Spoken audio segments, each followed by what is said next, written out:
नमस्कार, मेरा नाम प्रदीप कृष्णात्रे है और हम टाइप ऑफ सरफेस में डेटा कलेक्शन कैसे होता है इसके बारे में बात करते हैं। कल हमने डायरेक्ट एडमिनिस्ट्रेशन के बारे में बात की थी, आज हम दूसरे डेटा कलेक्शन मेथड सरफेस में कैसा होता है उस पर बात करने वाले हैं। और इस तरीक़े को कहते हैं टेलीफ़ोन। टेलीफ़ोन के द्वारा आप जो है डेटा कलेक्शन करते हैं, सर्वे को एडमिनिस्टर करते हैं। अर्थात इसका मतलब ये हुआ कि रेस्पोंडेंट को आप तो सुनिश्चित कर लेते हैं मगर वो आपके सामने बैठा नहीं होता है। तो इसमें इसकी क्या विशेषताएं होती हैं, इसमें क्या सुविधाएं, क्या दिक्कतें आती हैं, इसकी क्या लिमिटेशंस होती हैं, इसके बारे में हम जैसे पिछली बार हमने 10 पॉइंट्स पर बात की थी उसके बारे में भी हम आज ऐसी ही बात करने वाले हैं। तो देखिए, एक बात समझ लीजिए, विदेशों में टेलीफ़ोन के द्वारा सर्वे को एडमिनिस्टर करना ये बहुत बड़ा रिवाज रहा है और बहुत पुराना रिवाज है। ये हिंदुस्तान के अंदर लगभग ये नहीं के बराबर था। पीएचडी स्टूडेंट तो निश्चित नहीं करते थे। जो लोग यूनिवर्सिटीज़ में, एजुकेशनल इंस्टीट्यूशंस में काम करते थे वो भी टेलीफ़ोन के द्वारा डेटा कलेक्शन का काम नहीं के बराबर करते थे। रिसर्च एजेंट्स भी इक्का दुक्का कभी मौका पड़ने पर कर लेती थी, मगर ये स्थिति अब पूरी क्रांतिकारी तरह से बदल गई है। आजकल जब से पैंडेमिक हुआ है, पिछले 1 साल से 1.5 साल से डेटा कलेक्शन टेलीफ़ोन के द्वारा कम से कम रिसर्च एजेंसीज़ बहुत ज़्यादा स्तर पर कर रही हैं।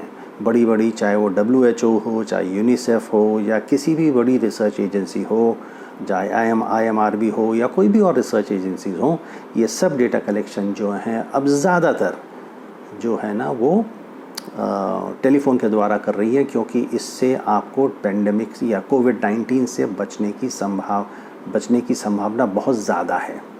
तो इस स्थिति में मैं समझता हूँ टेलीफ़ोन पे बात करना, टेलीफ़ोन द्वारा डेटा कलेक्शन पे बात करना हमारे लिए न प्रासंगिक है बल्कि महत्वपूर्ण भी है। तो अब हम समझ लें कि सबसे पहली चीज़ क्या है, इसका कंपैरेटिव कॉस्ट कितना है, मतलब इस पर लागत कितनी लगती है। तो जब रिसर्च एजेंसी डेटा कलेक्शन करवाती है टेलीफ़ोन के द्वारा, तो उसमें 6, 8, 10 जो है लोगों को लगाती है। वो एक आदमी तो नहीं करता है, पीएचडी स्टूडेंट तो शायद एक ही करेगा, मगर रिसर्च एजेंसी जो है बहुत से लोगों को लगाती है। टेलीफ़ोन कनेक्शंस, आपके पास लाइंस काफ़ी होनी चाहिए टेलीफ़ोन्स की, और फिर जो है ये लोग टेलीफ़ोन पे बात करना शुरू करते हैं। तो जब आप पर्सनल इंटरव्यूज़ के बारे में बात करेंगे, तो जब उससे आप कंपेयर करेंगे तो टेलीफ़ोन के द्वारा सर्वे को एडमिनिस्टर करना कंपैरेटिवली ज़्यादा सस्ता है। इतना महंगा नहीं है जितना आपका पर्सनल विज़िट या पर्सनल इंटरव्यूज़ में होता है, क्योंकि पर्सनल इंटरव्यूज़ में आप ट्रेन से, प्लेन से, गाड़ियों से ट्रैवल करते हो, अंदर के इलाकों में जाते हो और वहाँ जो है डेटा एडमिनिस्टर करते हो। ये पूरी कॉस्ट आपकी जो है कम हो जाती है। तो कंपैरेटिव कॉस्ट जो है डेटा कलेक्शन की कम होती है जब आप टेलीफ़ोन के द्वारा सर्वे को एडमिनिस्टर कर रहे हो। दूसरी बात, बड़ी सरल सी बात है कि आपको डायरेक्ट एडमिनिस्ट्रेशन में आपको कमरा चाहिए था, ऑफिस की जगह चाहिए थी, एक ऐसा स्थान चाहिए था जहां आप जो है डायरेक्ट एडमिनिस्ट्रेशन अपनी प्रश्नावली का कर सकते थे। मगर टेलीफ़ोन में सिर्फ आपको टेलीफ़ोन चाहिए, कोई स्थान नहीं चाहिए। स्थान इंटरव्यूज़ के लिए चाहिए, इंटरव्यूअर्स के लिए चाहिए कि उनको ऐसी जगह चाहिए। जैसे आप 8-10 लाइंस दे रहे हैं, 8-10 लोग जब इंटरव्यू कर रहे हैं, तो भई आपको एक कमरा चाहिए, इतनी लाइंस चाहिए। तो इंटरव्यूज़ के लिए आपको स्थान चाहिए। रेस्पोंडेंट कहीं भी हो सकता है, कितनी दूर भी हो सकता है, इससे कुछ फ़र्क नहीं पड़ता है। तो जो दूसरी बात ये हुई कि फैसिलिटीज़ फॉर द रेस्पोंडेंट आपको नहीं चाहिए, फैसिलिटीज़ फॉर द इंटरव्यूअर ये आपको चाहिए। तीसरी बात बड़ी सरल सी बात है, क्या जो इंटरव्यूअर टेलीफ़ोन पे जब बात करता है किसी रेस्पोंडेंट के साथ, तो उसको क्या किसी तरह की ट्रेनिंग होनी चाहिए? हाँ, निश्चित ट्रेनिंग होनी चाहिए।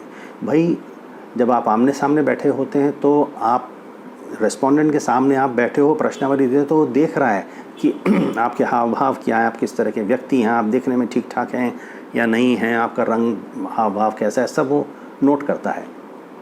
टेलीफ़ोन के द्वारा जब आप क्वेश्चनर को एडमिनिस्टर करते हैं तो ये सब सुविधाएं आपके पास नहीं होती। तो आपकी आवाज़, आप कितने आत्मीय हैं, कितनी आवाज़ के द्वारा आप कितना जो है रैपॉर बना लेते हैं। जैसे आप देखिए ना कि रेडियो पे जब कोई बात करता है व्यक्ति, तो आपको पता चलता है कि कितने आसानी से जो है वो कुछ आवाज़ें कितनी मधुर होती हैं, कितनी आत्मीयता होती है उनसे बातचीत करने में, कितनी जल्दी वो लोग रैपॉर या संबंध बना लेते हैं। तो इसी तरह लगभग जो है आपके इंटरव्यूअर में भी ये क्षमता होनी चाहिए कि उसकी आवाज़ अच्छी होनी चाहिए, प्रभावशाली होनी चाहिए, चाहे वो पुरुष हो या आदमी हो, इसमें कोई ज़्यादा फ़र्क नहीं पड़ता, मगर उनकी आवाज़ की आपको ट्रेनिंग भी देनी चाहिए। अच्छे रिसर्च एजेंसीज ये करती हैं कि आपकी आवाज़ की भी ट्रेनिंग दी जाती है, और फिर आपको इसका कहने का मतलब ये है कि रिसर्चर को ट्रेनिंग देने की आवश्यकता है।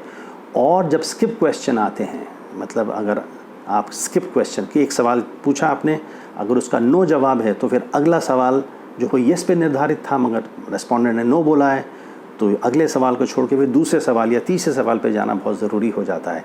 ये ट्रेनिंग भी इंटरव्यूअर के पास होना अति आवश्यक है। तो तीसरी बात अपनी ये थी कि क्या इंटरव्यूअर को ट्रेनिंग चाहिए? जी हाँ, चाहिए। चौथी बात, data collection time. Data collection time जो है इसमें भी कम लगता है आपके पास, क्योंकि आप टेलीफोन पे बात कर रहे हो तो डेटा कलेक्शन टाइम आपको बहुत कम लगता है। प्रश्नावली एडमिनिस्टर करने में आपको 10 मिनट, 12 मिनट, 15, 20 मिनट लगते हैं, तो आपको जो है इतनी देर में आपका एक काम ख़त्म हो जाता है। जनरली ये देखा गया है कि टेलीफोन पे आप आधा घंटा, एक घंटा बात नहीं कर सकते हैं ना, क्योंकि ये ज़रा दिक्कत पैदा करता है रेस्पोंडेंट के लिए। प्रश्नावली आपकी कंपैरेटिवली थोड़ी ध्यान से बनानी चाहिए। मैं ये नहीं कह रहा हूँ कि छोटी होनी चाहिए, मगर ध्यान से बनानी चाहिए, और किसी भी अनावश्यक सवाल को आपकी प्रश्नावली में नहीं होना चाहिए। रिस्पॉन्स रेट क्या है? रिस्पॉन्स रेट इसका बहुत अच्छा है ना। बस दिक्कत इसमें ये आती है कि पहले आपके पास एक रेस्पोंडेंट की लिस्ट होती है, आप किन किन लोगों से बात करना चाह रहे हैं।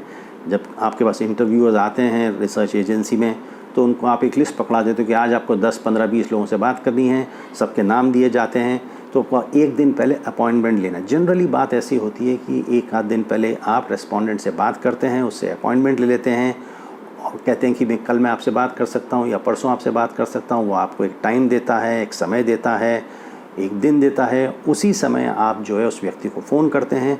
दिक्कत इसमें ये आ जाती है कि वह व्यक्ति भूल जाता है कि उसने अगले दिन आपको टाइम दिया, तो बोलता मैं आज बहुत बिज़ी हूँ भाई, बहुत व्यस्त हूँ, आप थोड़ी देर बाद बात कर लीजिए। थोड़ी देर के बाद आप बात करते हैं, बोला अभी मैं बहुत बिज़ी हूँ, और फिर बोलता है कि चलिए मैं आपको लगा लूँगा, मगर वो कभी लगाता नहीं है आपके। तो आपका रिस्पॉन्स रेट जो है आपको second time, third time call करना पड़ता है, मगर सामान्यतः जो है ये आपका रिस्पॉन्स रेट प्रश्नावली के द्वारा अच्छा होता है ना। ये हो गया आपकी पांचवी बात। अब क्या ग्रुप एडमिनिस्ट्रेशन पॉसिबल है?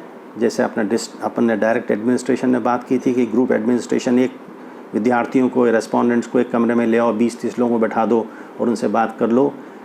टेलीफोन्स के अंदर ग्रुप जो है ना एडमिनिस्ट्रेशन, ये पॉसिबल नहीं है। तो ग्रुप एडमिनिस्ट्रेशन नहीं हो सकता। आप टेलीफोन पे बात कर रहे हैं, 1 to 1 इससे बातचीत होगी। रैंडम सैम्पलिंग क्या ये पॉसिबल है? रैंडम सैम्पलिंग पॉसिबल है आपके पास। आपको ये तय करना चाहिए कि जिससे आप बात करने चाहते हैं उसके पास कोई टेलीफोन या मोबाइल कनेक्शन है या नहीं। ये बड़ी समस्या आती है इसके अंदर। तो रैंडम सैम्पलिंग में ये बात को ध्यान देना चाहिए कि अगर आपके पास जिनसे आप बात करना चाहते हो उनके पास अगर टेलीफोन नहीं है तो फिर आपके सामने दिक्कतें खड़ी हो जाती हैं। तो रैंडम सैम्पलिंग निश्चित रूप से हिंदुस्तान के संदर्भ में पॉसिबल है अगर जो है रेस्पोंडेंट के पास अपना मोबाइल है या या टेलीफोन पे आपसे वो बातचीत कर सकता है। दूसरी बात फिर ये है कि क्या आप फॉलोअप क्वेश्चन पूछ सकते हैं टेलीफोन के द्वारा? हाँ, फॉलोअप क्वेश्चन पूछ सकते हैं, कोई दिक्कत नहीं है टेलीफोन सवाल पूछने में। और आखिरी बात ये है कि क्या आप सेंसिटिव टॉपिक्स के बारे में टेलीफोन से रेस्पोंडेंट पे बात कर सकते हैं? नहीं। तो पूरी तो आज़ादी नहीं है आपके पास। किसी टैबू विषय पर है या किसी दूसरे विषय पर आप बात करना चाहते हैं तो ये पॉसिबल नहीं है। तो ये थोड़ा इसमें मुमकिन है, थोड़ा आपको सावधान रहना चाहिए कि सेंसिटिव टॉपिक्स हैं। जैसे आप किसी सेक्स से संबंधित बात करना चाहते हैं, HIV से संबंधित बात करना चाहते हैं, किसी ऐसी बीमारी जो खुलकर बताना नहीं चाहता है, जिससे थोड़ी स्टिग्मेटाइज बीमारी है, उस पर भी आप उससे ज़्यादा बात नहीं करना चाहते हैं। तो ये 10 विषयों पे हमने आज जो है बातचीत की थी। और टेलीफोन के द्वारा जैसे मैं कहता हूँ कि आपको डेटा कलेक्शन करना संभव है, आपका रिस्पॉन्स रेट भी इसमें अच्छा होता है, मगर इसमें केवल एक तरह की दिक्कत आती है कि जो समय आपको रेस्पोंडेंट देता है कि आप उससे बात करें, उस समय पर वो कभी कभी उपलब्ध नहीं होता है। तो इसके लिए आपको फॉलोअप उससे करते रहना ज़रूरी होता है। तो आज हम यहीं इस बात को ख़त्म करते हैं। धन्यवाद।